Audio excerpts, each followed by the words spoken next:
Revival. I'm in the building. Let's go. Eli Rax, El Jefe, Mr. Glass Half Full, the Revival.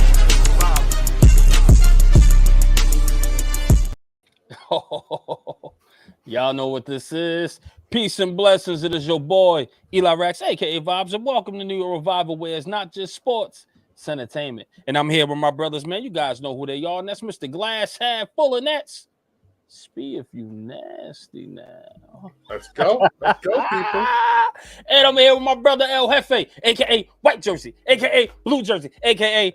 We're burying the grill tomorrow. Sunday. Rest in peace, in sweet peace. Webby. Sweet love you. Webby. It's Sweet gonna be a Webby. sad day, man. But of course, we got to go through the motions, and I can't wait to see that service. Is it tomorrow, Hef? Is it tomorrow? It's being edited as we not as we speak, Excuse but me. today, Yeah, just tomorrow. got And guys, it was tough to film. a bit dusty. It was tough. It wasn't the barbecue. It was.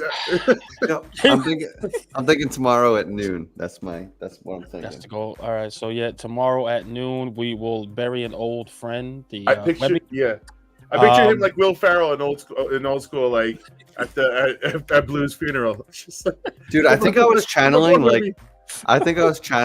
every like funny funeral, like damn you, Roger. Yeah. It's gonna be fine. Listen, I just want to see what the El Jefe guy got to say about this thing. So I'm excited to see that, man. But guys, shout out to you. Yes, you, the revivalists in the chat. Please hit that thumbs up, share, and subscribe. We do appreciate all the support, guys, man. We got a lot to go over, a lot to talk about today. And of course, man, let's go around the room really quick, man. Spee, how was your weekend? How was your weekend? Let's keep it simple, because I heard sometimes this is long and draining for some people. They're like, hey, y'all too long, went around the room. So, let's get through it. Listen, weekend was tough. It was tough. Rangers closed, they got closed out. But it was busy. I had a lot going on. It was kind of like rounded out with the Rangers losing, and it kind of put a damper on the whole weekend, because of course sports runs my life, and everything that happens around sports affects my mood. So it was a downer in that sense, but fun otherwise. I feel like I got the summer vibes going, so I'm into the summer now. I'm ready. I'm mentally ready to go, and that's the positive spin on a negative weekend. How about you? I was at the beach all weekend. I had a aside from Speaking the about Rangers- summer. Yeah. Oh wait, Rich Crown, give it over to him. Give it over to him. Give it over to Was him. it? Give it over to him. There it is. There you go. Give it over. Right here There on it you, is. There brother. it is. Boom. Just Right for there being on you. near the ocean. That's all that matters. That's all that matters. That's all that matters. We wasn't there. That's I wasn't near an ocean. Were you? He was at his beach house in the Poconos. He was at his beach house. All right. My Go on with your weekend. My turn. No, it's all This week here, buddy. all the Rangers tried to ruin it, but they couldn't. It was a good family weekend. That's all I got. Hey, I respect that. E, how about you? Yo, this weekend was great, man. I want to see The Wiz on Broadway, man. We had a great time. I saw Wayne Brady, Deborah Cox do their thing. Wait, bitch. Yeah, man, it was awesome, bro. It was awesome. Took the family out there. We had a great time, man. Let me tell you, it was probably one of the best. Like, I remember The Wiz growing up, with Michael Jackson and Diana Ross. It was all right. It wasn't the greatest. I knew it was just like culturally sound to have it in your house when you were black folk growing up. You get what I'm saying? So I knew my kids had to know what it was. I saw it on Broadway. Of course, it was more current. It's more up to date. They put on a fabulous show. So shout out to the people. Shout out to Wayne Brady. Shout out to Deborah Cox, man. Did they thing over there. Shout out to the actors as well that performed extremely well on that show, man. It was hilarious. It was captivating. It was very entertaining from the beginning to the absolute end, to the singing. Mind blowing. Like, I will pay money to go see that over, and I really will probably go see that again. Did Wayne Brady slap a bitch? He didn't slap a bitch. Okay. What? No, he did his thing, man. I was just saying, really everything he shocked to touches see is him do gold. it. Yeah, he's Everything just he one of touches those is gold, man. crazy talented dudes like that. Oh yeah, man. Too talented, man. He made like, dude, he's dancing. I don't know how old Wayne Brady is. I know he's a little bit up there. He's older than us, right? But Yeah, he's just moving like he's 20. And I'm like, bruh, I can't even do half them things you're doing right now, my guy. He's like a Nate Burleson. Like he could just do anything he wants to do and Jamie be Foxx. good at it. Yep. Yeah, like It's funny how you say like freaking Nate Burleson, because he kind of reminds me of freaking Nate a little bit. Just very charismatic. Everybody loves him. You ever see wrong, man. You ever see the show Whose Line Is It Anyway? hell yeah. That was my jam. It's definitely a white It's white people show. Classic. Yeah. That's what it is. I'll take it. I'll take that white folks. He went on. Basically, they give these like comedians or these like comedic actors. They give them ridiculous scenarios to act out live and just improv together live. Pretty funny, actually. And he was thrown into. I love that show, and Me too. I always wonder how like truly improv it is, because sometimes like they're just so on top of it. Good. Like you can't be that brilliant all the time. Right. But he just took over that. Like he fit in and just had his own way and just took it over. Like he was so good. Hell yeah. What I know what Whose Line Is It? I know this show is literally like an hour or an hour and a half actuality in front of the audience, but they kind of put it down to 30 minutes. So I'm guessing they save their best, you know what I'm saying, and put it into the 30 minutes. So that's probably why it looks so flawless sometimes. True. I'm sure they got some duds in there where it's just like, This guy knows what he's doing. But I'm telling you that they got some stuff in there, and kind of scrunches into 30 minutes. So, but that show was incredible. I love that show. I think they try to redo it a couple more times. I don't know if it's stuck, but hey, and look at this, Chris with the fun fact here. Wayne Brady also won season 2 of The Masked Singer. Like, first of all, good on you, Chris, for knowing that. And second of all, just Wayne Brady. That's so he's just like actor, singer, show host, comedian, dancer, probably whatever. What doesn't he do? Eli saying he could dance around too. Like he could do whatever he wants. He can, man. Got the world by the balls. Let's go right into it, man, because El Jefe has a very important show to do. He said, "Fuck Revival," so we got to get him on to this other show, which is coming out soon. We won't spoil or leak it just yet because they didn't announce it. I don't think yet. We'll promote it when it's time. When it's time. He got to, he said, "Fuck Revival." He got some big things going on. But first, man, guys, I want to get into this, man, because this has been a hot topic. Pretty much, we're gonna go through the hot topics of the week. The hot topics of the week here with the Revival, man. Caitlin Clark, of course, is the hot topic as they played Chicago as the Stars, I believe it was. Goes into there, Indiana, man. And let me tell you, man, it's been a song and dance, especially after that foul by one of the players there of Chicago. And Angel Reese is actually on that team as well, guys. So I just want to get your opinion. Because that was upgraded to a flagrant 1 after they saw that, and it was supposed to be a foul, but they upgraded it a little bit there. But the backlash has been kind of crazy. I just want to get y'all thoughts a little bit, man. Caitlin Clark into the league's been taking a lot of hits lately, man, especially looking at a few of these games here. What is your thoughts on it? Give me your thoughts. Was number one, is she a target? Is she a target in this league?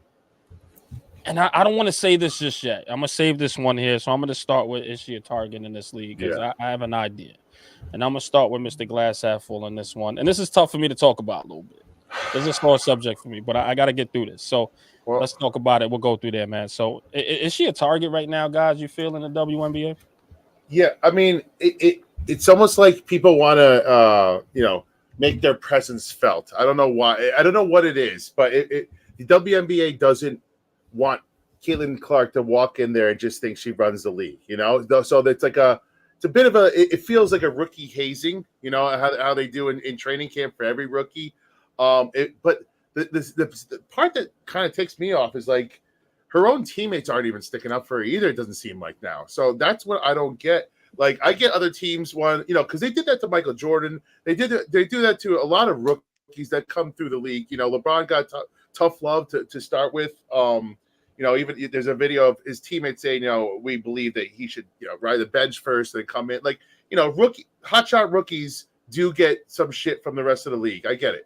But like the teammates are just not backing her up when she's getting like bullied around. And that's kind of disappointing to see from that standpoint. Like I get the rest of the league wanting to, show their shit and like show that they're tough. But, it's kind of disappointing from a teammate's point of view from me. And yeah, I do think she has a target on her back. But where is the line drawn? And Hef, I'm gonna get to you. Excuse me one second. I'm sorry, brother. I just got to get this off for a second. But where is the line drawn for someone being? It's Kennedy Carter, by the way. That's the name. Kennedy Carter or Kennedy Carter. Yes. Sorry. I don't know. No, it's all right. Don't worry. Yeah, I'm looking. I got you. Don't worry. From the Chicago Sky. Sky. I said stars, right? Sheesh, man. Yeah, That I got you. Listen, I'm gonna be honest. I'm the fact guy. I'm the fact. Let's keep it a bean. Nobody's watching the WNBA until this particular star got in. That's where we go. Bean. I'm keeping it 110. Like I knew Nescu and etc. was trying to get into it last season, and I saw Liberty playing in Vegas. I got into it then. But let's be honest, man. Caitlin Clark going into the WNBA, as long with Angel Reese. Let me make this clear. Got me watching the WNBA with a very close eye this season. So to watch Caitlin Clark get treated the way she's treated. Now, again, I understand it's tough love for rookies going into the league, but I don't see Angel Reese going through that. I don't see anybody else. Didn't go Nescu didn't go through all of that either. And she's just as good, if not better. Exactly. She's just as neck and neck with Caitlin Clark now, and as far as her rookie season, etc. was concerned. All right. But I didn't see her go through all that either. You get what I'm saying? So with that being said, it's just like, yes, I do believe there is a target for Caitlin Clark. I do believe it's more race driven than anything now. And let me go there a little bit because I do get it. It's a sore subject, but I think people don't understand. Like, yes, she's a white girl in a all black sport. We get it, and she's the number 1 overall pick. She's an extreme talent as well. So I think they're upset. And I mean, and I can't put a label on it, but I think some people are upset the fact that this white girl's in here taking over the game we built. That's what I feel is coming from that. So now this is that. Now you feel that hatred a little bit. You feel that jealousy a little bit because it's like, how can the league that we started here and I've been in here for so many years and she comes in and it blows up? How? You guys just wasn't talented enough then. Not to say that. Let me take that. I mean, I would, Not to I know say what you're saying. It's just we see a what's the word, Speed on Hef? We see somebody that is a generational talent coming into the game and making a difference here. She's the Michael Jordan right now. Angel Reese is she's special. Yeah, they're special people right now. So of course the eyes are to there. And just to let you know, guys, it is a fact, right? America is 60% white, right? I think play with that percentage all you want, but I think it's that they're greater as far as any other minority, right? So of course the people are gonna gravitate towards her, just like Eminem. Everybody's like, we don't listen to Eminem in the hood. Well, guess where he's selling records at?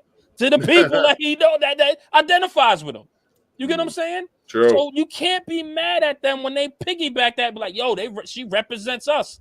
She's representing us for how we feel in rural states or in the inner cities. She represents us. How can we be mad at that they deemed her the crown? But for me, as a fan of the sport and looking at her talent, I don't look at color. I look at like, yo, she's coming in and she's pulling threes from somebody's fucking backyard and hitting the moon. Right. You know what I mean? And draining it from the moon. I'm not looking at it as nothing else. But it's sad that we got to put color and divide so much stuff instead of saying, like, you know what? This is a freaking talented basketball player. Yeah, we're going to give her lumps. You know what I mean? She's a rookie. We're going to do it. But not blatantly. Like, right now, it feels like an attack more than anything. Correct me if I'm wrong.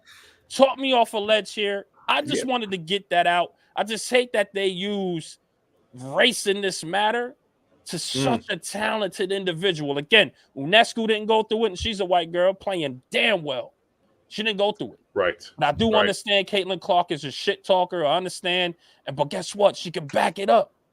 But not all the other stuff that comes with it. And she's still a sport. Hey, you know what? It's part of the game. I got to take my lumps. It's part of the game. I get it. But all the other stuff and the extra feature that comes with it, I just think is wrong. I think it's crazy to me. And guys, correct me if I'm wrong. In fact, I don't think I'm wrong here. I think I'm on to something. When there's smoke, there's fire. You get what I'm saying? But there's something wrong with this picture, man. I don't like it. Just play the game, play it well, and that's it, man. That's it. Because right now you're putting a stain on something that everybody is enjoying to watch now, and you got more eyes on it than what you've seen in years. So why taint it right now at this point? Eli, But, let me ask you something. Do you think Caitlin Clark would be getting these cheap shots if she was a black girl that just came in, that just set the all-time NCAA record? Like, that's what people are forgetting. She's not just a white girl that came in. She's the all-time NCAA scorer, men or women. Yep. That's fucking beyond special. No one scored more points in NCAA history than this girl.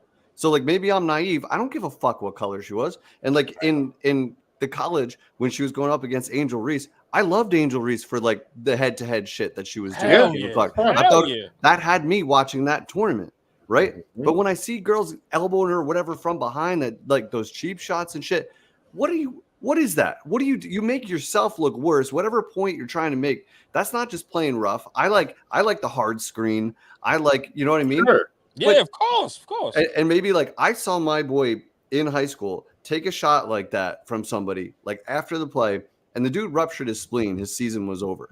So, like, you can really fuck somebody up doing something like that. And, like, if that's your intent, then, like, what are you doing? What is like, she's helping your game. She's got eyes on the game. But now there's, like, a dark cloud over it instead of just letting the girl play. So that's what I don't get.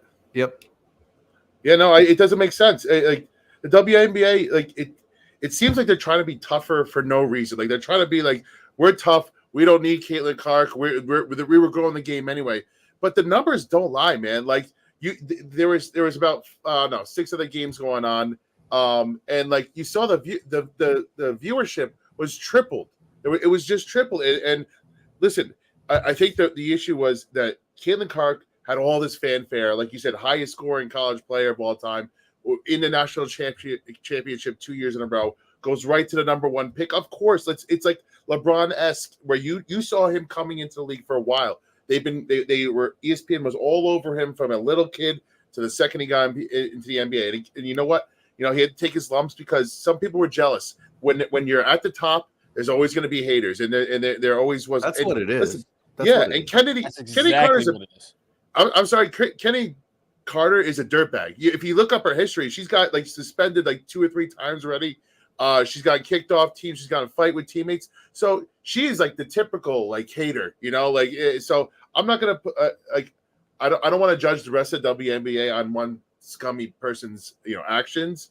But it just feels like overall everybody, like Angel Reese, is going out and saying, "Hey, like, I'm just as much of a part." I'm sorry, Angel Reese, I love you.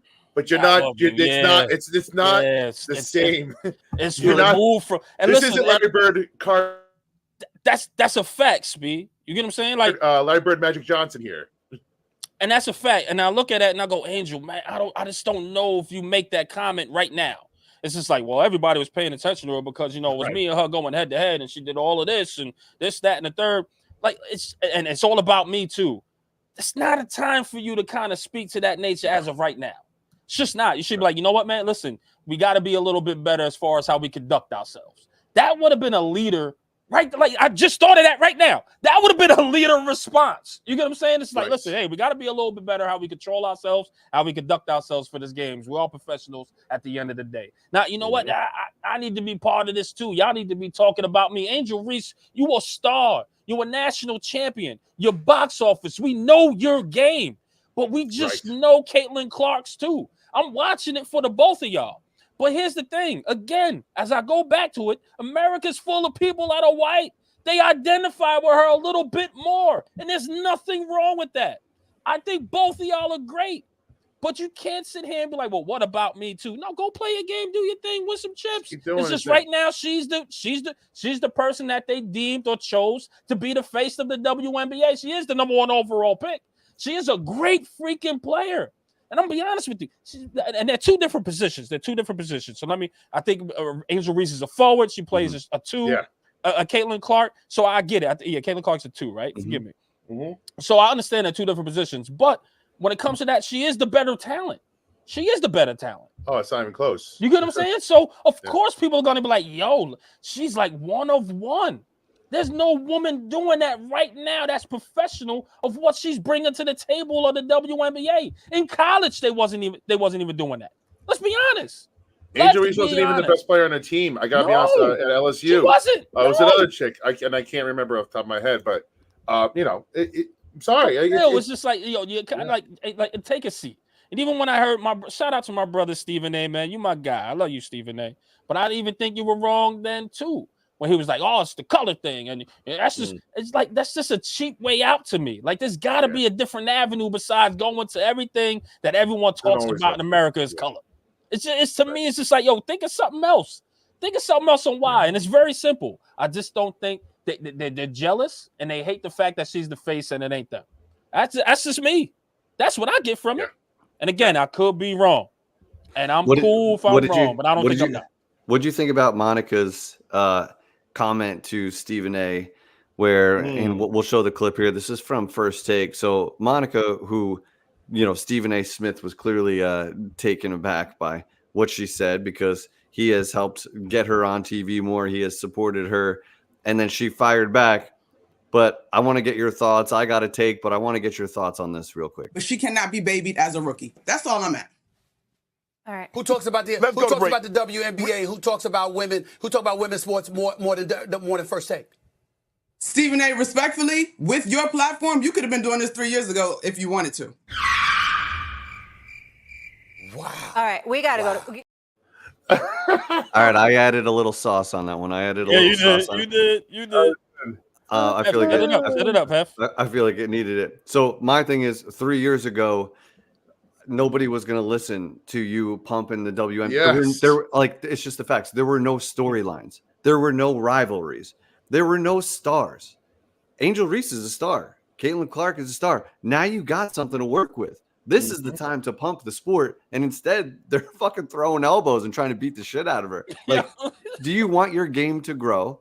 What Angel Reese did in college is how you do it, right? You talk shit on the court, but then publicly she was putting out tweets supporting her, about congratulating her, about breaking the record. That's how you handle that. But on the court, you are enemies, right? That's how you handle it. That's how you make it. That's how you draw people in. That's why we were all watching in the tournament. But this cheap shot shit is not it. I don't get the discourse. And I don't get why even the analysts are getting angry at her for something like this. She's got to go through it. She's got to go through it. Like, let her just play her game. Why are you getting? This should be the tide rises all boats kind of thing, right? Like, her bringing all these eyes to the game, all these people to the stands is going to rise all boats, and they're all going to make money because of this. This is good. And we shouldn't be fight. It seems like it's so tense and so argumentative over this player right now, and it shouldn't be. It should be like it should be the best time in the WNBA's history. This should be great. And I just don't understand the discourse over it so much, man. It doesn't make sense. And listen, to go back to what Monica said, shout out to Monica, friend of the show. Listen, as far as Stephen A. Smith covering the WNBA, I mean, to be honest with you, she's kind of right? Like, because he could have just been like, you know what? I know it's a sad sport, but let me get up.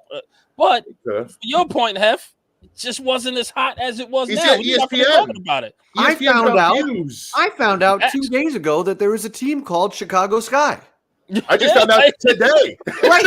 I called them the Stars. Exactly. I called them the Stars. Listen, it's hot right now. We're learning. Yes. Because of 2 players. You know what I mean? So for you guys to beat the crap out of each other the way you do, especially the face right now, that's going to pave the way and change the game for the rest of the women coming in. Not now. She's not going to change. She's changing it for the future women coming into the WNBA. So was Angel Reese. And before you guys ruin that, go freaking again, I'm not saying take it easy. I'm just saying the cheap shots got to stop, man. I don't want to see that. Dude, set the hard screen. I love the hard screens. You're boxing out, talk shit to her, but don't rupture her spleen. That's all I'm saying. Yeah. I mean, Authentic put it great just now. He's like, the discourse, it feels forced. It feels like this is maybe this is all calculated by ESPN and all.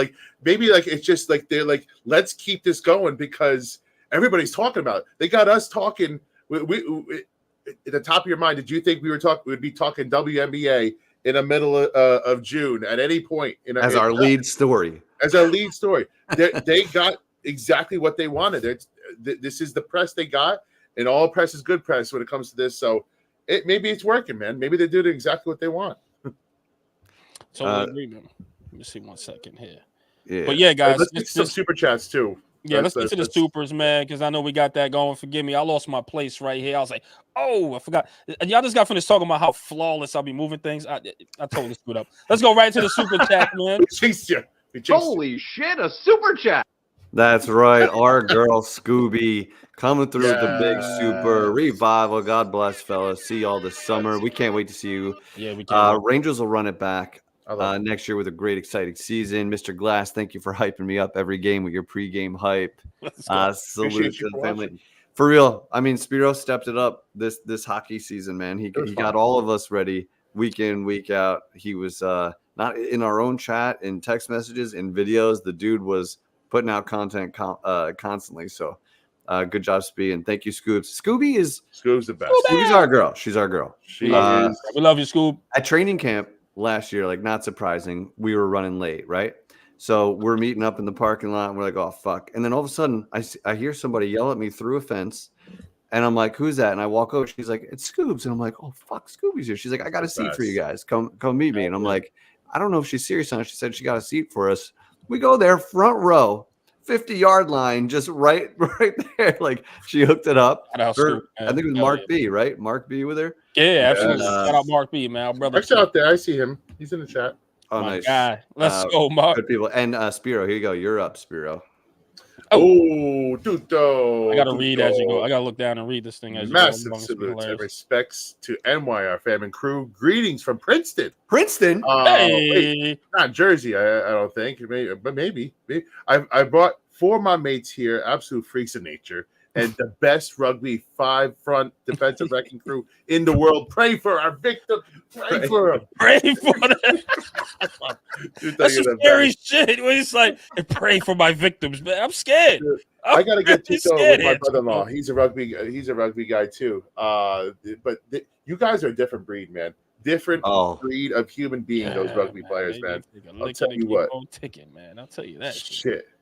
If you're right at Princeton, I'll let your boy, man. I'm right here, Tuto.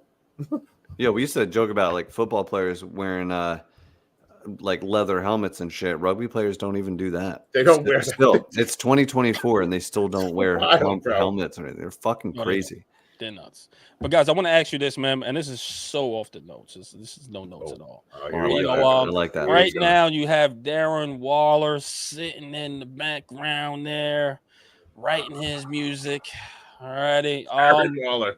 Yeah, man. Just give me your thoughts, man. Do you feel Darren Waller is going to retire, guys? Because right now we I think we're saving 11.6 million for the cap. Can we be honest? Yeah, please. Let's address the elephant in the room, okay? Let's address it. This is the circle of I'll let you do it. I'll let you do it. Elephant in the room. Go ahead. That first song was straight booty cheeks. Booty cheeks. Booty. That second song is a lot better.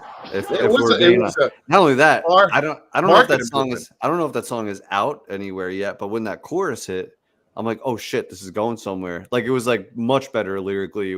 Everything was better about it. But then it hit like a chorus, and he got to hit like 2 lines of it, and I wanted to hear more, which is so much more than I could say about the first song, which I covered for some reason. I know. But let's be honest. Let's be honest, right? Are we talking football? Or are we talking music? Oh no, we're talking about his maybe both. Let's do both. Let's do both. Okay. But as far as that first track, and shout out to Authentic, I see him in the chat too, because I'm not a guy that knows about auto-tune. He's a music guy. Yeah, so he's like, hey, the more you're off key, the more the robotic voice kind of kicks it into hit that pitch.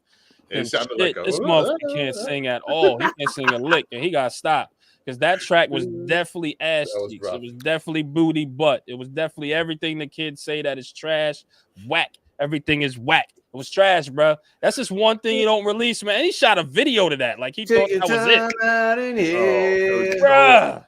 There was all this weird shit going on in that video. He was like, yo, I could imagine him in the studio recording that, and his engineer's like, yo, this is the single. And I'm sure the engineer was like, nah, this ain't the single, bro. Like, don't waste your money on it. I don't think he did it anyway. But that's cool. Like, when you're a made man, you're a millionaire, you can fund your own music videos, you could put it out. All you need is a YouTube. You could do it all yourself. You don't need I had a bunch of yes guys saying, yeah, this is great, man. This is great. Even if he didn't have yes guys, you just have to pay an engineer. Like, he could just pay, but he probably does have yes people who are like, I'll take some money. You're the man. Keep it going. And shout out Authentic. He put something in the chat here, man. Interesting fact about Auto 2, man. Interesting fact about Auto 2 and the original technology we used to help dig for oil. Seriously? Wow. Yeah, I see. I would not have guessed that in a million He's an audio years. engineer, so he knows stuff. He knows stuff I like know this. that, man. Okay? That's freaking. I don't fire. even know how that works. But if you speak to audio engineers, they have a different brain. I remember being in studio and this dude was like, "Hear the bass coming through?" He's like, "Stand up and go by that wall, and you're gonna hear it different than." Yeah. We do right? that. I go up there, I'm like, "Holy shit!" The bass is too. bouncing off my head over here, and then like 3 feet this way, it's not. Like they see sound. If that makes any sense. That makes total sense. Listen, hey, but listen, engineer that's on it. That's a good thing. But yo, I'll tell you this. Darren Wall, let me get off the subject here. Yeah, we can still stay on it. I think he will retire, man. I think he's done. Yeah. Speak. And we need that 11.6 mil, bro. We need that because that you could put towards your second cornerback. You need that second cornerback, and that would be perfect. Use that money to shore that spot up, man. And I don't know if they're going to use where they're going to use it. They might keep a lot of it for like just in case for the rest of the season. But man, I would love them to do a little splashy splash on that CB2 and just shore up that defense because that's like one of the big holes. I'm sorry. I gotta stop looking at this chat. I'm looking down at it. It's not my job to look at this chat, but it was something funny in there. I'm sorry, dude. Let's get to more supers, man. This is hilarious. Let's get to more supers. Okay, hold on. A super chat. Holy shit. Okay, I'm gonna get to this one because it's right on topic real quick. Our guy Chris K, which this is a top Chris K. Painful. Yeah. Wow. I like that. Air horns for that. I like that. That's a good one. That's a good one, Chris. Hey, no riddles for us to figure out today, Chris. Not yet. There's a lot of show left. And honestly, that was worth a super chat. You knew you had a good one with that one. Oh fuck! This has to be seen. He knew it.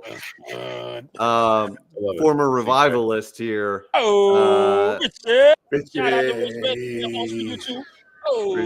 Appreciate you so much, brother. And it wouldn't be a show without our weekly press. We love you.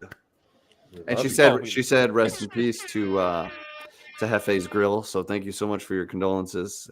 She also said, "Fuck you, Eve, for not taking her to the Wiz because she is pissed off about that." I heard her say it. I love you, sis.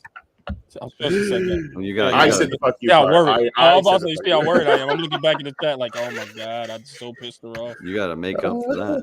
I love you, sis. It was great, by the way. Better have her over that pool. Tell your man, take you, man. What you talking about? Tell your man. So this tight. All right.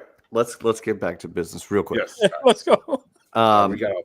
Number one, are the Giants being too nice by showing maybe a human side and not cutting him because of his potential mental state? Right? I think a lot of teams may not care about that. And is the Giants tight end room? Do they have enough right now where you wouldn't be worried about it? You know what I mean? Like, do we need him, or do you think we're okay? What are your thoughts? Speed, you want to go with that, Speed? Or I'll go with that. Go ahead. Oh, listen, I think the tight end room is fine. You got Bellinger, you got Theo Johnson, I believe his name is, right? The new guy. So I think the tight and listen, Theo Johnson is going to give you that Darren Waller type of play. Like this guy can go out there and move. He could block a little decent, a little bit better than Waller, according to the film that I saw. And again, correct me if I'm wrong. It's not elite blocking, but he can go out there and actually put some helmet to helmet and make something happen as well. And he's not Waller as far as like agility wise, but he's going to give you some sort of production and run some sort of routes there. You know what I mean? More like I hate to use this name, but he reminds me of not to say I hate to use name because I'm going to say Evan Ingram, but a Martellus Bennett. Let me say that. He reminds me of a Martellus Bennett type of guy. You know what I mean? And Martellus Bennett was an elite blocker, in my opinion. Not to say elite, but he was like really above. He was our best, yeah. You know what I mean? Good.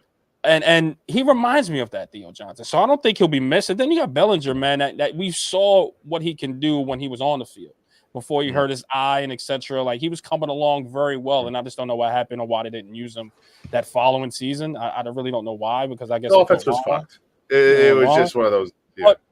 Yeah, but I think they'll be fine in that room, man. And don't forget, you still have Malik Neighbors that's supposed to take off the top off, just like Waller was supposed to go down that seam and take the top off. So I just think Theo Johnson can do it well. I think they'll be fine. I'm not worried at all. Listen, the most important thing I want Waller to take care of is his personal life. I want him to take care of his mental. I want him to take care of what he's going through with his wife. You know, I want him to figure these things out because it's way and far more important than football right now. So as long as he takes care of himself, man, that's all we need. Salute to that, man. But as far as the business aspect of the sport, yeah, the Giants, they have to move on, and rightfully so. They're doing the right thing because, the Giants organization always been great to their players in some way, minus the Dave Gettleman part, because he was an ass. But they've been great to their players, man. So get well, man. Yeah. Hopefully everything works out for you, Darren. Yeah, I think there's like a gentleman's agreement at this point. I'm not going to go too far. You guys said it all. I think that he's probably like, if not all the way out, but they're like leaving the door open. If you want one more season, we got you. But it's kind of like a handshake deal already. I think they're ready to move on. But yeah, I don't think they need him. I'm excited for Bellinger and Theo. Give me all that and our good wide receiver room, like you said, E. We have the targets ready, so we don't need. I don't think we need them. But yeah. Quick shout out to the 240 plus people between X and YouTube in here watching. We appreciate you. Hit that thumbs up if you don't mind. We love the support. We appreciate you. So obviously the wish him well part is there, right? Like mentally you want him to be all right. From a football sense, we also signed 2 more free agent tight ends. No big names, more depth pieces. But Bellinger never really got to spread his wings and try to be that dude. He is a well-rounded. I still consider him a prospect because he hasn't blossomed yet, right? Like we haven't seen the full thing. He got what a ridiculous injury he got to his eye as he started to get going. That sucked. Theo Johnson looks like a beast, though. He's a fucking grown man. He's a big boy. So I would love to see them get work because at the end of the day, Darren Waller does not change the win-loss column at all this season. Mm-hmm. And so the Giants need to have a solid O-line. They need way better quarterback play. They got an X receiver. Now they need a committee to handle the running game. Like all these things need to happen on offense. And Darren Waller is not going to move the needle that much where he's going to win you games. Because we've had Saquon Barkley who didn't move the needle, and he's a supremely talented dude. So like you need trenches, you need better quarterback play, and you need everybody. So I don't think Darren Waller is going to move the needle. So from a football sense, we got to move on. I'd rather get a cornerback with that money, like Spee said. I totally agree, man. And listen, I think with that money too, because don't forget, man, it was a guy that just did our show not too long ago, freaking Justin Pugh. I think him and the Giants, they have something. And I'll take more depth on the offensive line. You know what I mean? So I think with that, that money, Justin Pugh could come back as well. And we can look at that and then still go cornerback as well. That's a vet. So anything can happen, man. What's his name? Gilmore is still out there. There's still like a couple names out there. J.C. Jackson, Adoree Jackson, Gilmore, and Xavier Howard, another name. Like there's some big names out there that maybe you get them on a 1-year deal. Say, hey, you want to redo your, reclaim your top CB status? Show me deal. You do your thing, and then you get the comp pick on the back end once they leave. So who knows? Yeah. Who knows? Let's see how it works out. Boys, on that note, I am off to promote New York Revival on another pod, which I will announce tomorrow. Keep killing it tomorrow. Look out for the ceremony of putting my grill to rest. We're all. In other words, people, after all of that, Hefe is just too big for New York Revival, so he's gonna do it. I'm off to plug New York Revival. I love you guys. Through these 200 people, 264. I'm going with thousands. We love you. I love you, assholes. Enjoy it, man. We'll of course now.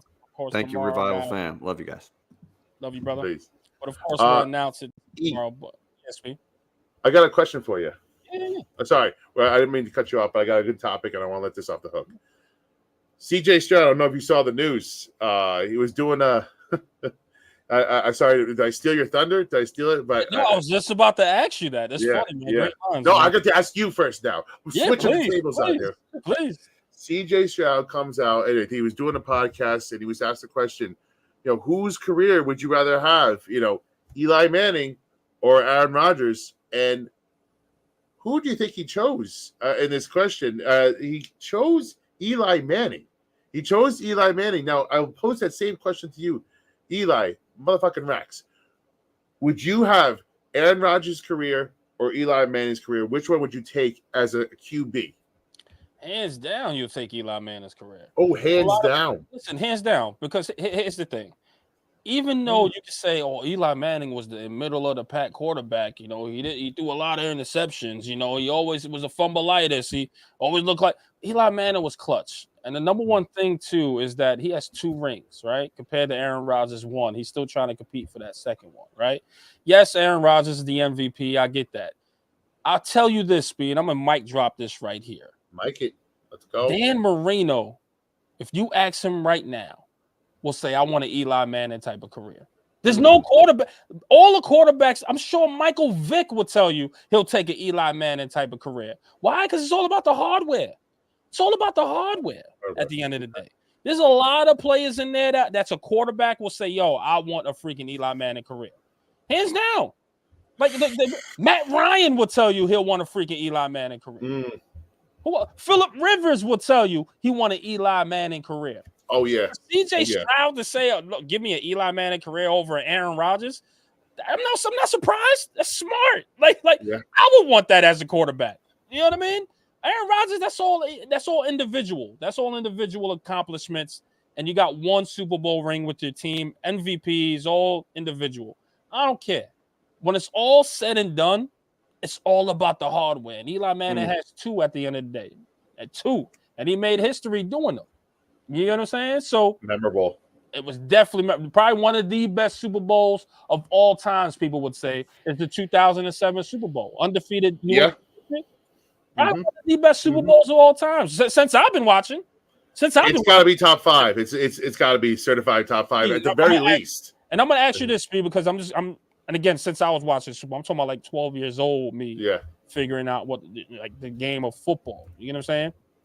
Looking at the Super Bowl, Speed, honestly, I'm looking at, you could talk about the Falcons and the New England, how the New England came back. And that was a good game. Yeah. That was a great game. Don't get me wrong. But that maybe because, listen, and maybe I'm being biased. It was special to us. Yes. Maybe I'm being biased here. But I look at those games and I'll go, damn, that 2007 was special. The Giants wasn't supposed to win that. As a fan or not, the Giants wasn't supposed to win that Super Bowl. Right. You know what I'm saying? So I'm looking at that. I'm like, yo, this was the best Super Bowl of all times, in my opinion. But correct me if I'm wrong, Speak. Yeah, go. No, you're right there, man. Like everybody's gonna have a different case for a lot of these other games, but at the end of the day, you can't. It's hard to replicate that 18-1 team, getting beat. One of the best offenses of all time. Eli Manning, football royalty coming in and with the tie replay, just making it so miraculous. Like, I think part of the issue is that's our heyday. So we think of it like as gold more than anybody else, obviously, because it's our team. But it was one of the more competitive games of all time, man. It was just awesome from start to finish. So I'm wholeheartedly with you. For me, it's at the very least top 3. I put it as my favorite, but again, I feel like I'm biased when I talk about that. But when it comes to the CJ Stroud answer, I like that this guy's got his priorities straight, right? He doesn't give a shit about all the MVPs and the flashy the shows and all the off the field stuff that Aaron Rodgers gets and the praise. He's like, 2 championships, give me that all day, every day. And it's hard to debate it. Even his own brother was chasing him at one point. Peyton was chasing Eli to get his second Super Bowl. So that shit doesn't come around often. We have to really put into perspective what Eli did. And nobody really had him as a top 5 quarterback in a lot of the years. But he drugged teams to the second team especially. He dragged that team to a Super Bowl win on his damn shoulders, and that was his second one. And and that throw to Manningham was even better than the Tyree throw. Like everything he did on the second Super Bowl was all him. If you want to debate whether the first team, I get it, but it's memorable, man, and I'll never forget it. I totally agree, man. And let me ask you this, Speed, because let's just segue into it. And that was the good question about CJ Stroud, because I'm sure you agree with me that you want an Eli Manning career. But we're looking at all these OTAs, looking at all these mini camps, man, and we're getting a little bit excited about some of it, especially seeing a couple of Daniel Jones throws, man. So let me ask you this, man. Should we put stock into this OTAs and mini camps and all this stuff going on? Should we put much stock into all these throws, footwork, and etc., man? Give me your thoughts on it. It's tough, man, because here's the thing. We put a lot of stock into last year, right? And we said how good he was looking every OTA, every mini camp, early on in training camp, and we killed him for the training camp before when he was looking bad. Like, this is what we do as fans. We judge because we're so we starved and we love it. We judge every throw, and especially when you're so indecisive about your quarterback. Of course he's going to get judged. I want on one of the reps. It was just a bad rep, one bad rep. I know it's spring, but it's the same thing. We talked about it. It's the same thing that was killing him the rest of his career, and he double pumped and he checked it down. And then today he throws this missile down the field, 50 yards, and right into Hodges' his breadbasket. Like, I was like, that's the guy. We know it's in there, and that's what pisses us off about Eli Manning, because we know it's there. Daniel Jones. Yeah, sorry. When he's in shells and when he's in just shorts and a t-shirt, he can make all these throws. But when the lights come on, that's what we worry about. So there's a lot of discourse over the quarterback, and that's why we look at every rep that we see, and we were judging every rep because we want to see more. We want to see more out of Daniel, and that's why we're begging for it. We're begging for it, man. No, I totally agree. I mean, I don't want to say I take it with a grain of salt, but at the same time, yes, we got. There's a little bit. Yeah, it's yeah. You know what I mean? So with that being said, Speed, I mean, the only thing I look for OTAs, like as far as out of the quarterback position, is their footwork, right? Yeah. See if they're able to process what the defense is picking up. Right. So, because at the end of the day, they don't know what the defense is doing. It could be a very, vanilla offense, a very vanilla cover two. It could be a bunch of that. But I just want to see, okay, is he reading this well? After he reads it well, what is he doing after the internal clock goes off? So I'm looking at that into a quarterback, if anything. Is he able to make the judgments? Just like when we look at a wide receiver, right? We go, let's see if he can run this route. Let's see what his footwork is looking like. Let's see his release. So we're able to, see things. The only thing is hard to judge is offensive linemen because they're not really hitting anyone, right? Yeah. So I think we can say, listen, you can take it, but take it with a grain of salt too, but you can make some sort of analysis out of it. So looking at the quarterback position, I just go, man, when we saw that first film, I just go, man, why is he holding the ball for 6 seconds? Yeah. Why does his footwork look like something we saw in a game before? And why is he checking it down to double coverage of the running back that's there, which we've seen that nonstop? So of course that post-traumatic, whatever the hell that trauma we've had or experienced during the season, we've seen it in OTAs, and it's just like, what are you you're practicing to make perfect, Daniel? What are we doing here? Why are we going back to the old stuff? So of course you're more of like on alert. You know what I mean? But then you look at him today and he's like, man, he's launching this thing. Okay, maybe he heard the whispers. Maybe he understood. You know what I mean? So that's the grain of salt part. That's the grain of salt. His ass. You know what? Maybe we do need to calm down a little bit because, man, he's slinging it now. His arms look good. But let me make this clear. I always liked Daniel Jones' arm strength. I thought he can always sling that ball on a rope. Yes, that's never been a doubt. That's never been a doubt. The only thing I have with Daniel Jones is his mental. Can he read defenses? We're not talking. We understand he has arm talent. I understand that. He can sling the ball. Is he accurate enough? Yet to be determined, right? But he can sling it, right? Oh, yeah. But at the end of the day, the biggest flaw he has is his mind. So that's the thing that we're going to have to see this year is can he read these defenses? So again, another grain of salt. I see his arms. I go, oh, it's beautiful. But then I go, man, can he read these defenses? So it's nothing wrong with, I don't know if it's overanalyzing the situation. But I'll tell you this, man. I analyze it and I just go, man, I don't know. I don't know about him, Speed. I just don't know. Oh, yeah. I'm willing to pump the brakes. I'm willing to pump the brakes and see. That's fair. That's fair. And hey, real quick, we got some super chats from C's over here. Hey. Yeah, C's. He's gonna hit us with a double tap here. How about Shane being prepped and taking Theo Johnson? This ain't your daddy's. Dave Gettleman run Giants with no plan B.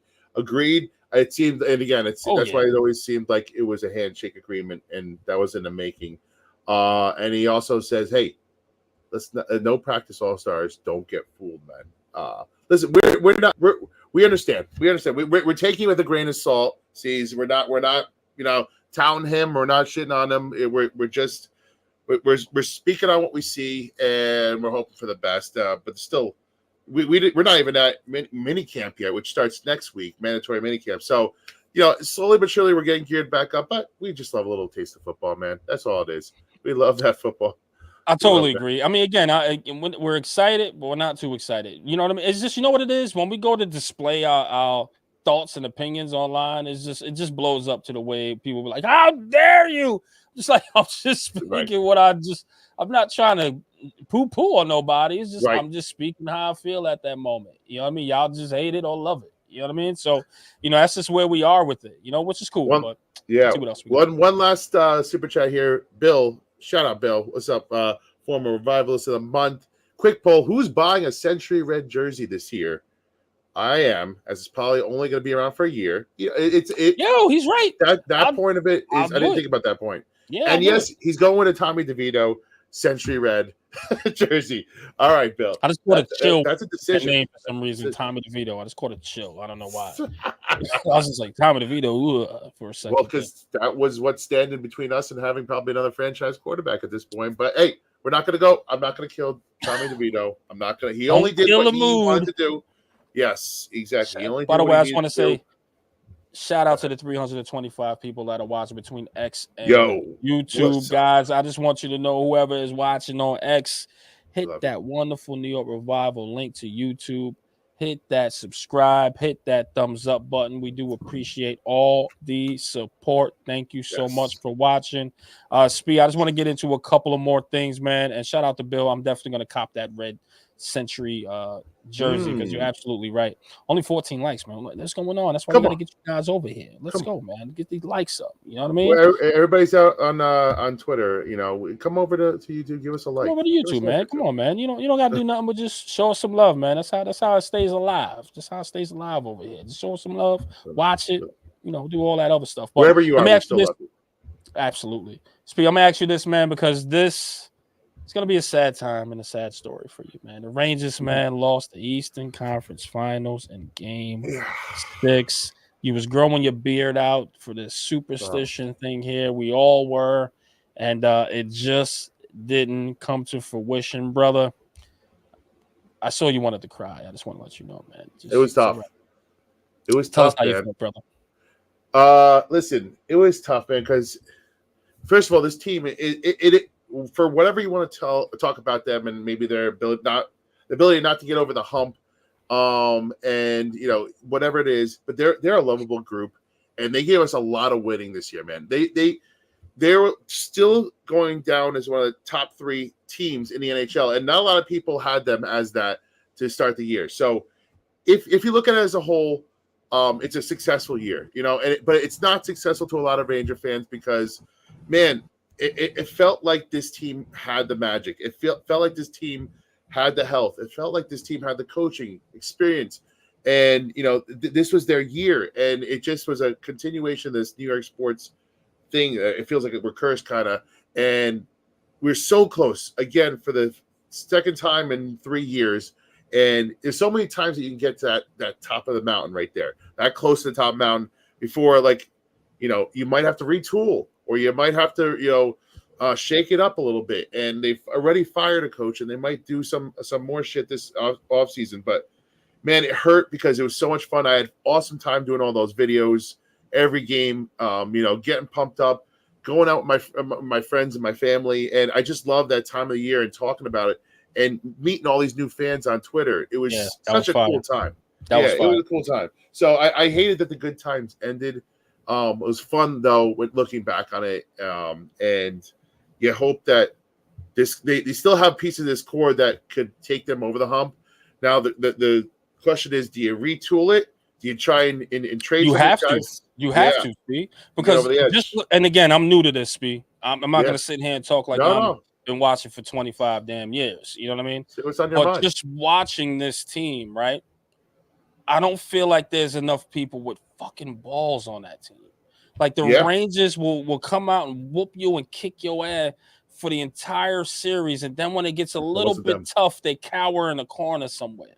You know what I mean? Like the check-in was gone. The going in there and challenging this team. Like there's no way in hell the Rangers should have had freaking Florida in their offensive zone that freaking entire time. It just shouldn't. It shouldn't have happened. The defense, they played defense the entire series. While before I'm looking at the other games that they played, and they were bullying these people. Yeah. Bullying them, Speed. So you mean to tell what happened? Because why the competition got a little bit thicker, and you guys are like, all right, we can't really bully them that much. And you're gonna cower in the corner? That's what I see. And a lot of people go, well, no, Eli. It's just Florida was better. They were just a better team. I don't want to hear that. You just won the President's Trophy. I don't want to hear that. You were the better team. You had the President's Trophy. So I don't want to hear another team was better than you and you was the number one in the league. That's not an excuse. That's what Rangers fans are freaking used to. And if y'all used to that, get me off this line. Get me off this boat. I don't want to be there. If y'all used to, Florida's the better team. They didn't win the President's Trophy. I will say, yes, you're right. I will say though, it stung less because Florida was actually the team that was better. They shouldn't have been. That's an excuse to me, Speed. It's not an excuse. They just got outplayed. The Rangers got outplayed and out hustled. You said it yourself. You said it's like they felt like they cowered. They're not built for this, and that's what hurt me the most because this core doesn't have it in them, man. Mika, he doesn't have that killer dog.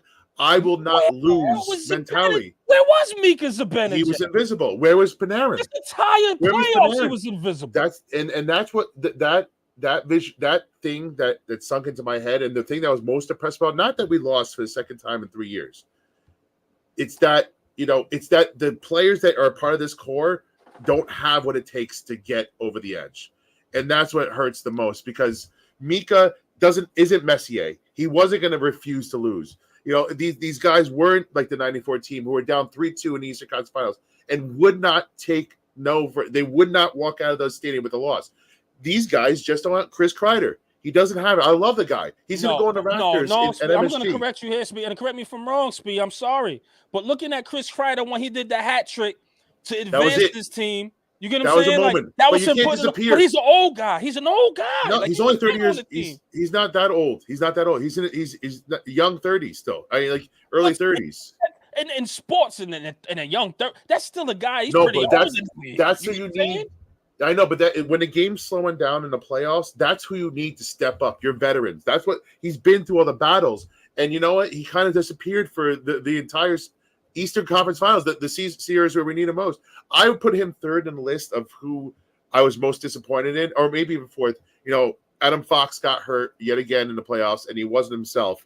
And you need your all-stars to be your all-stars when it matters most. And unfortunately for the Rangers, they didn't have that other than Igor Shesterkin, who, my God, was the best damn player on their team, and it wasn't even close. And by far.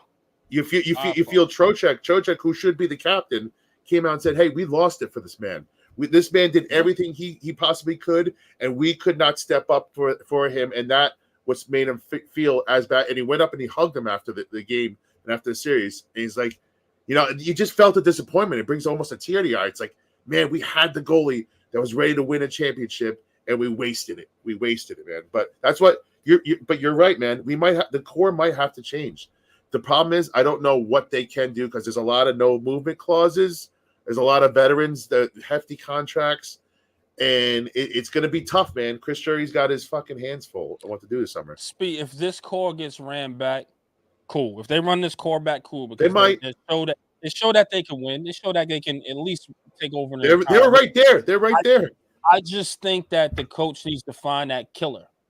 I don't think they have that killer. And now, can he get that out of Mika? Can he get that out of a person? He's not that guy. You got to go through the team and see who's going to be the killer for you. And looking at that roster right now, Lafreniere. I just go maybe Lafreniere and Trocheck are two guys I feel like have that dog in them. Maybe those two. Yeah. Maybe. Yeah. Maybe. Yeah. You get what I'm saying? And that's it's crazy about it. that we even saying maybe at this point, right, Speed? Yeah. But looking at those guys, you just go, man. You know what? They might have that killer. And I think what's he called? Oh man, what's his name? Oh, damn, Speed. You just said his name too. Forgive me, man. Adam Fox or Panarin not Panarin. Forgive me. Kreider? But yeah, not Kreider. Okay. Anywho, but again, you asking for one of those guys could possibly do it. Trocheck and Lafreniere. Yeah. If one of those guys can do it, yeah. Then you got to go with Croce. I can't even say the name. Trocheck. Think Tro and then checking. How you say it again? Trocheck. Tro. Yeah, I'm new to this, guys. Trocheck. I'm doing names. You're coming a long way. You come a long way. I didn't know anything, right? I had to learn this, right? I know you. But no, Trocheck is the guy I look at and I just go, I think if I had to put a percentage on it, maybe 80% we can turn him. At this point, he's there. I'm not worried about him. Checking is that guy that can be the killer instinct. It's just that coach got to walk up to him or whatever the hell they call it, the manager. I don't know. Yeah, no, you're right, coach. You're right. But the coach that got to walk up to him like, yo, you gonna be that killer for me, man? Yeah. Like I need you to go out there and hit 100 pucks a day. I need you to go out there to just work on your slap shot, work on your angle, something. You know what I mean? Like he gotta be that guy, and I think it's him out of that group, Speed, out of that junior name. That's gonna come in and actually do something there, Speed, in my opinion. But that's if they run that group back. That's if they run that group back. And I think that, so they got decisions to make on Capo Caco, their number one pick, who didn't pan out. Lafreniere did. Hold on. We got somebody hanging out. Yay, he's back. Yes, who's back? Hey, back again. We're talking. Me and E are talking. It's a little somber time in the show right now. Well, what'd you guys do? You got 350 people in here now. I know, but we're talking Rangers. It's a weird time. It's like we're talking Rangers. We're talking about our feelings right now and how do we feel about this? How do we feel about this core and how it ended, and how you got to look back at the season as they were still a top 4 team in the NHL at the very worst. So. But what needs to be done going forward? I was saying how Kakko might be gone, and Ryan Lindgren, another staple on this team, might be gone. He's a free agent, and Schneider is a guy that's coming on, and he's a free agent too. They'll bring him back, but there's going to be a shakeup, and there has to be a little bit, something, And how do you feel, Hefe, on the season overall? Like we had a fun time. Right, we had a great time, and I just talked a little bit on it this other show that I just joined. But it was a depressing end to an otherwise really fun season. But the Rangers have been relevant for what seems like the last 8 years, right? It seems like they're in the playoffs every year, but they fall short, they fall apart, they don't look like themselves, they don't look like the team that got them to the playoffs. It seems like every year. So at some point, you're tired of that shit. And you want to get over the hump. So it did feel like, if not this year, when you had the coach who's got all the experience in the world, elite goaltender, Panarin putting up points like crazy, goes dead silent in the Eastern Conference Finals. So it seemed like at the end, more of the same, where now they have really tough decisions to make on their core. And like Trouba, I think is maybe the toughest situation because he's very expensive. And he's a captain. So like you have a decision. And now it comes out that he's been playing on a broken ankle since the trade deadline. So since basically March, he's had a broken ankle. So then why not sit down? Why not? That's what price tag was hefty. That's the reason why. Yeah, because the price tag was hefty. Same thing why we can't move on from Daniel Jones right now. That price tag's a little hefty. I hate that this thought came into my head, and I'm sorry for saying it, but this isn't on the internet or anything. This isn't live, right? So this is a safe place. No. Have the Rangers become the Dallas Cowboys of the NHL?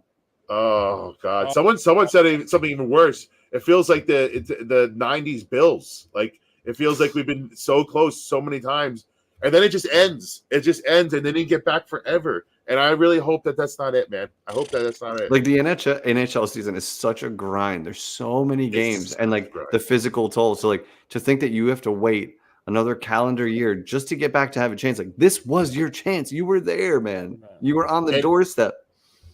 Someone put it this way too. The Rangers, I think it was Evan Roberts, are pound for pound probably the most productive New York team in our city since the turn of the century. Like year in, year out. And they're always there. They had a chance. They've been to a Stanley Cup. They've been to how many Eastern Conference Finals? They win almost. They're right there every year. But God damn, man, like this felt like the year and the unit to put it all together, and it was crushing kind of in the end. To again, like you said, now it's like gotta climb that massive fucking hill yet again with the same core. And stay healthy on top of it. What do you guys think? What's the biggest move they need to make in the offseason?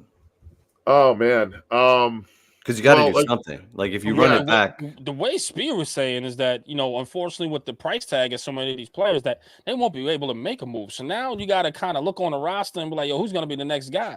And I already said Trocheck. Did I say it again right? Trocheck, you got it. You nailed it. You got Trocheck. See, right. How long?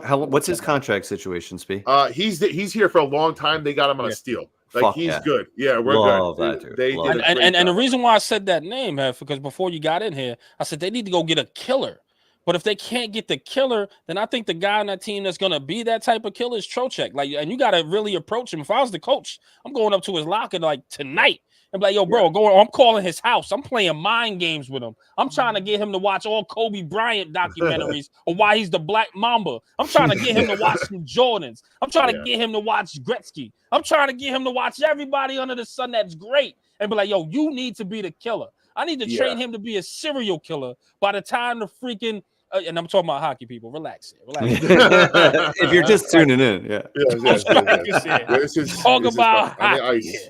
You get what I'm saying? But he needs to be that serial killer on the ice. Like, and that's the guy I'm gonna go to because I think he has the potential to be that killer. Because we were missing that. We were definitely missing that. The problem with that is he's good, he's gritty, but he's not that talented enough to be your go-to guy. Speed. You know, here's the thing, though, Speed. Coaching's a hell of a thing, right? No, I hear you, but I just think in hockey, and again, I think people. All right, let me say this first. I think in basketball, people could get better if they shoot a little more, if they work on their agility a little bit more. I just think there's more room for improvement in basketball as far as working on yourself. I feel the same thing in hockey. I think these guys can go out there and hit 1,000 pucks a day and learn something from different angles with the proper coaching. Now, when it comes to football, it's different. Like, I just think that, like, maybe wide receivers can get a little bit better, a little more shifty. Quarterback, no. Either you got it or you don't. You know what I mean? Mm-hmm. But when it comes to hockey, I just think, and again, I'm new to this. You guys can correct me if I'm wrong. I just think if you go, yo, give me 2,000 pucks a day, hit it from this slap shot or hit it from this angle. I don't know any of the angles, guys. I'm still learning. Yeah. But hit it from this angle, hit it from this side, left side here, hit it from the right, hit it from the center, hit it from this quarter pass. And you start to develop that oh, man, I can hit these shots from here with no problem. I just think that you could work on that game and get better. And just looking at him, the fact that he got the grit, the fact that he's just that, to me, he's raw. And you can mold raw.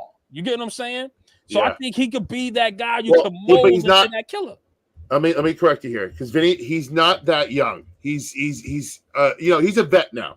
He is 30 years old. I don't know if you're changing his stripes. Yeah. But I think he did change this team, and he is a leader. You saw at the end of the game. He was. He should be the captain. He's a captain type dude. But like what drives me a little bit crazy is in the last 3 seasons, you saw Zibanejad go off, and then Kreider, and then Panarin, right? So they each took turns, and that core has been together. So that's a good sign if they all play together and you have 3 different leading scorers. But like in the playoffs, where did you go? You know what I mean? Like when we needed you most, you guys have to score when it matters. That's it. You have to score when it matters. Agreed. And you asked what can they change? You know, and a lot of people are throwing out the name Brady Tkachuk because they saw Florida get his brother, and that changed what Florida was. But Florida got a steal. Brady Tkachuk is not going anywhere. What they need though is to get tougher, and they need some bigger bodies because Panarin is finesse, Mika is finesse. They got too many finesse guys, and Kreider should be one of those guys, playoff lumbering dudes. But he doesn't play like that, that's not really his game. Each of them go missing. You need someone who put who did as good, great for us? Barclay Goodrow, who was a 4th line winger, scored 6 goals in the playoffs because they call it a 16-game player. that means you're a playoff performer. When the lights come on, you're ready to go, and he's going to be there. You need tough guys in the playoffs that are going to do gritty work, not make east-west passes. You're going north-south, strong game, and that's what they need. But I don't know who's out there. I don't know who. Drury's going to have to do some fucking work. Drury's got his work cut out for him. He's got his work cut out for him. Yeah, that's what it is, totally man. agree. But we still had fun, and I appreciate everybody. And Jeff, your videos with your Knicks and Rangers, those were fucking hilarious. Those And are awesome. we really had a fun time, man.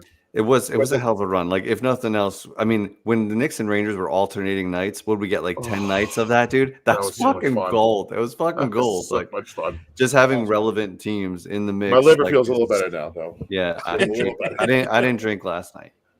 Good for you, man. You guys are still recovering from this. Yeah, he's drinking now, right? It's hilarious. I love it. I love him. That's my guy. This is my sober week. Spiro sees me. Yes, I do. And this is my sober week because next week's gonna get a little nuts. We're gonna get back into it because summer's here, baby. Summer. I just got the summer vibes. I'm ready. It's fucking June. It's June. Speaking of summer, let's talk a little bit. One last thing before we let everybody go. Okay. How about them Yankees, dude? How about them fucking Yankees? Yeah, we're going That's great. We all know that I am a Mets fan, and we're 9 games under 500. We're clawing back, but the New York Yankees are the best team in the fucking majors right now, and it's been awesome to watch. I don't know if we're gonna get into it a lot more this summer, but Aaron Judge looking like an MVP, Juan Soto looking like the best free agent acquisition that the Yankees have had possibly ever, looking like an MVP. Their pitching staff is elite. Like you guys, I know we've been so caught up in the Rangers and Knicks, but it's time to turn our attention over to the New York fucking Yankees. You been watching it all? You know what? I haven't watched the game because we've we're actually gonna get been back into the Knicks and we've been to the Rangers as well. But trust you me, I'm going to get into a couple games once I got time to actually see it. But I believe they're the best team in the MLB, if I'm not mistaken, right, You're Speed? not mistaken. So this is incredible. Like, can we say this is not to say typical Yankee fashion? Like, we always start off great, then October hits. We're like, oh my god, what just happened? They petered out late. Oh my god, right? Yes. We're just like, oh no, the Yankees. Yes, they You know blew what I their mean? load. Yeah. I'm hoping, man, this is it. I'm hoping this is the year because the Yankees always get to there as soon as the playoffs hit. It's just like, what the hell? Sounds like the Rangers. And see, and that's, I didn't want to say this. I didn't want to say it, Speed, because these guys could be the best going to carry the league, mantle. and then just, but I'm gonna go with history here. I'm gonna go with these guys are red hot right now, and I do think, man, this might be the year to where we can, win that World Series. I don't know. Let me not say that too soon. Let's just enjoy the ride right now. Let's watch a couple games. I'm hyped, but I'm not hyped because I want to see where this goes first. I'm hyped, but I'm not hyped. Let's see where this goes first. But I'm passing. That's fair. That's fair. I will openly admit that baseball is by far and away the fourth, of the 4 major sports for me. Oh yeah. I am a casual Yankee fan. Same. So in a way, I'm with Eli in that you're going to be a playoff team. Let's see what you do when you get there. It's kind of like at this point, just stay healthy and let's get into the playoffs. And then let's see some magic happen because I agree. The Rangers, if you're not a playoff team, it's an epic, colossal failure. You're the fucking Yankees, right? With the roster they have. You basically have 2 MVPs on your roster right now. And they're both fucking destroying. And you have an ace in the hole that hasn't even played yet. So, I mean, you got everything going for you right now. So get to the playoffs. You better believe we're going to ride that wave. We're going to enjoy the hell out of this. And then once you get there, you got to play your best ball. You got to keep hitting. Don't forget how to hit the baseball. Yeah, just because it's the playoffs. But the pitching gets better. Like everything, it gets more tense. That's what happens, man. But I'm obviously following along. The Rangers, it's got the Rangers on my mind. You got it on your mind, brother. You got it on your mind. Just get to the playoffs healthy and let's make some magic happen. But what we got to wait like fucking 6 months.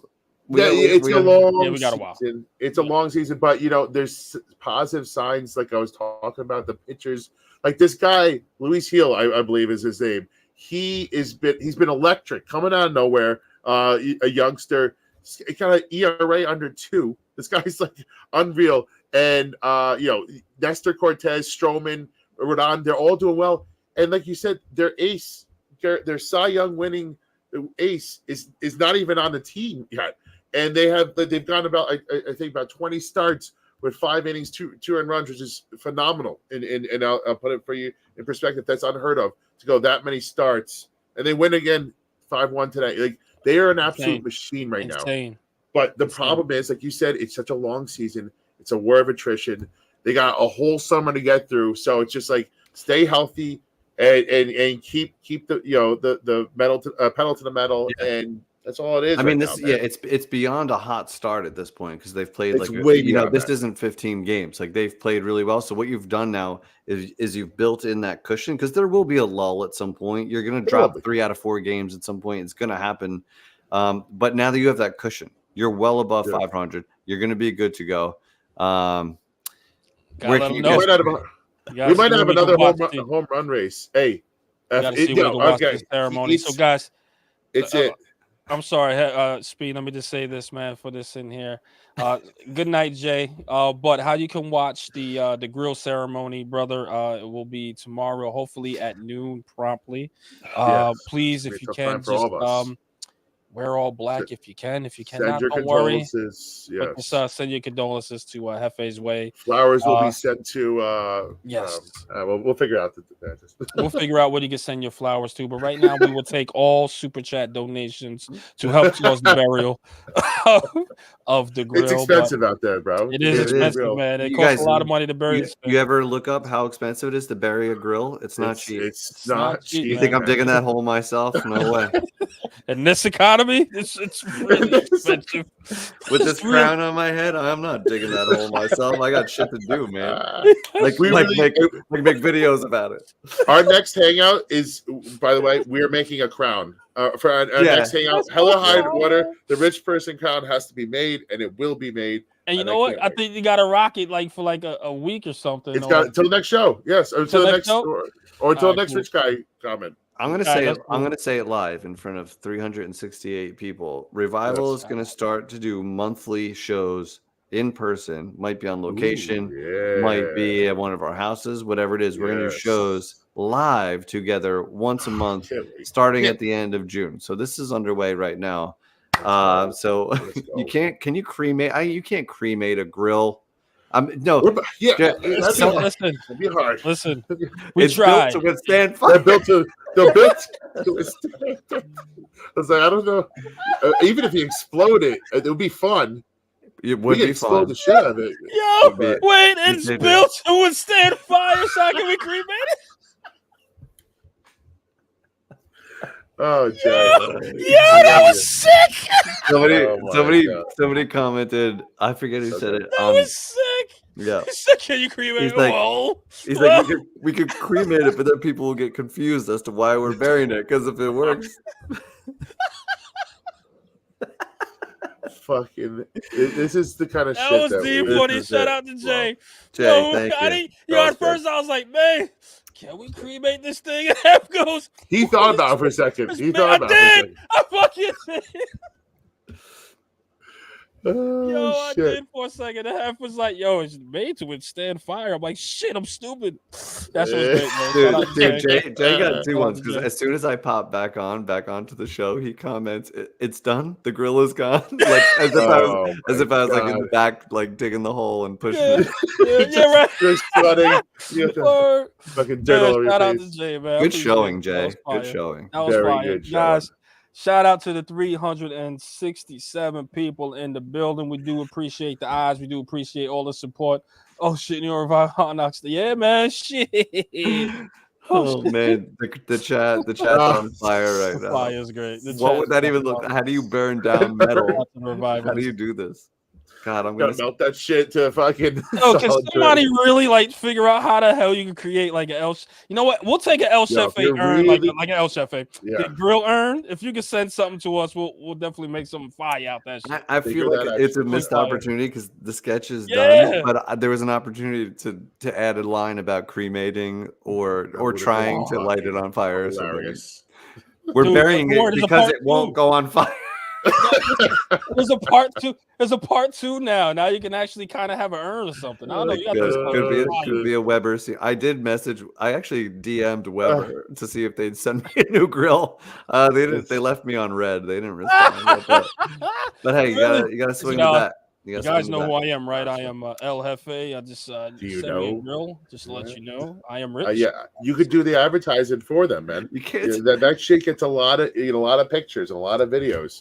You get free it really does. I am El Jefe. I am rich. Same with it. Send me a grill. Care to send me a grill? Good advertising. Them revival stickers get a lot of airtime. Yes. Too. They're plastered on that thing. I got more for the. Oh, you gonna put on a new one? Hopefully, of course. Better. Got them right here. I saved a few for this reason. That's what I like, man. Shout out, man. Oh man, this is gonna be fun. Great stuff, man.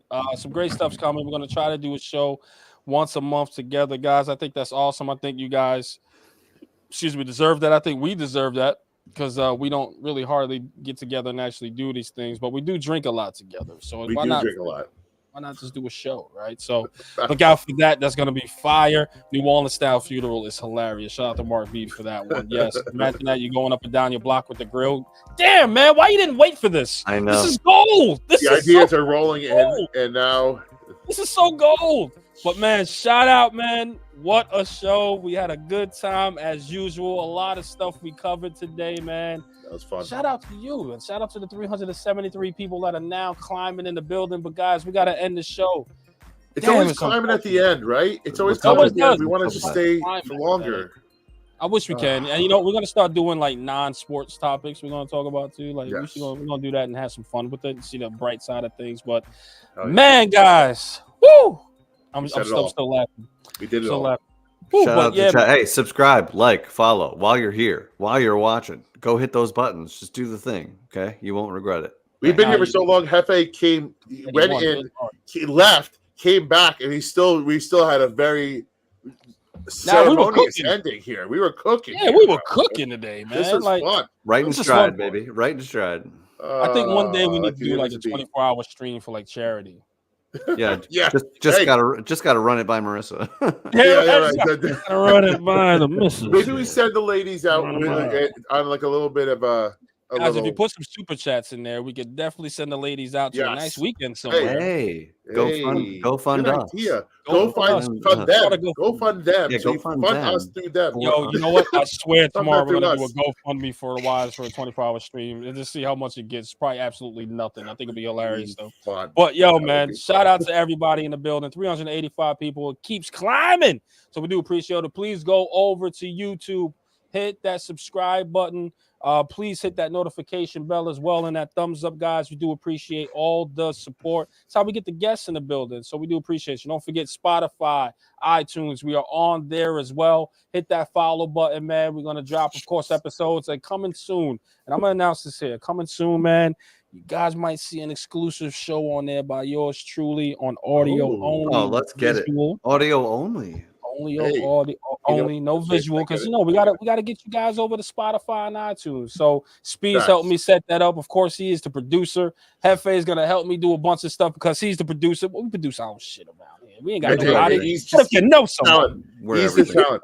Yes. If you know someone, come holler at us.